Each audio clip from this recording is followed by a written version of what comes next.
Our next speaker is Dr. Shebsan Mohammed. He is going to Is he around? Yes, ma'am. Yeah. He would be presenting on an interesting case of esotropia and its surgical management.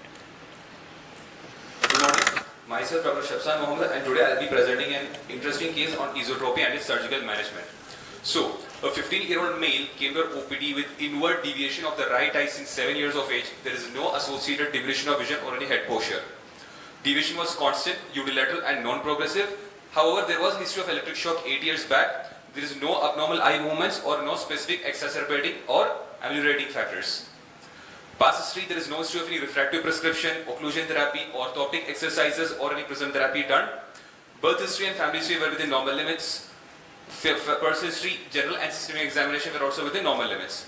Let's come to the ocular examination. The visual acuity of both our 6x6 unaided. Pupil was round, regular and reacting to light. Conjunctiva is normal. Cornea, antechamber and lens were all within normal limits. The extraocular movements of both eyes were free and full in all directions of gaze. Fundal glow was present. Vertical cup to disc ratio was 0.3 in both the eyes. Disc, macula and the peripheral retina were also within normal limits. So this is the fundus photograph which is normal. Both eyes are fixating. No diplopia noted in any case and no abnormal head posture noted. So on Hirschberg test, however, 15 degrees in the right eye and 0 degrees in the left eye, as you can see in this image. Then we have done the cover test, which showed an outward deviation with central fixation of the right eye on covering the left eye, and the same was also seen in alternate cover test on alternately covering the left eye. The prism bar cover test was done, which showed for distance 30 prism diameter base out and for near also 30 prism diameter base out. Work photo test was done. The patient sees one red, two green and one white dot, and harmonious ARC has been developed, which means. So TNO test was done, stereopsis was present, and the cyanotophore test was also done, where all three gates of binocular single vision are achieved and are normal. So my provisional diagnosis is that this is a case of acquired right eye commented esotropia. So my management was a right eye medial rectus recession and a lateral rectus resection. Preoperative evaluation was done, which was within normal limits. So let's just go on with the surgery. So usually the surgeon sat on the temporal side so we can visualize a medial rectus. Two conjunctival stay sutures were given. The muscle hooks were upright just so that the medial rectus becomes taut. The muscle is secured through whip knot sutures so that it doesn't slip away when the muscle is being cut. Now once the whip knot sutures are tied, basically the medial rectus recession is being done over here.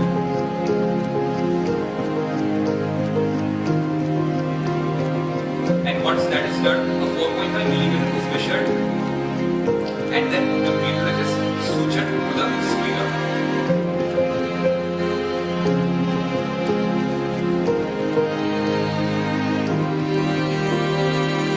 Now after this, the surgeon changes the position towards the opposite side so that the lateral rectus can visualize. Peritomy is being done, and then the lateral rectus is visualized, and again the muscle hooks are upright.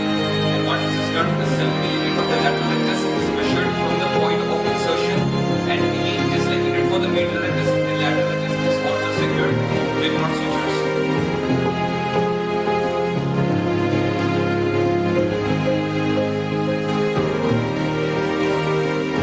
And once that is done, the lateral rectus resection is done. In medial rectus, we have had the resection, but when the lateral rectus resection is being done, then the lateral rectus is sutured to the insertion point. Once that is done, the conjunctiva is sutured on both sides, and then the substance immediately is being given. So, post-op advice, just normal moxie, pred, all those things. And post-operative day 1, visual acuity was 6x6 in both the eyes, conjunctiva in the right eye was congested, cornea was clear, and Hirschberg test was 0 degrees. So this was the pre-op and this was the post-op. Thank you. You said the deviation was 30 prism diameter. Yes, sir. Yes, ma'am. And you did 4.5 millimeter recession of MR and 7 millimeter resection of LR. That might have led to overcorrection in 30 prism diameter. So, and it was visible in the photograph as well. Patient was having exo slide. 7 millimeters, sir. 4.5 MR and 7 millimeter. That can lead to overcorrection in 30 PD diameter. It was done according to that table that was given in the.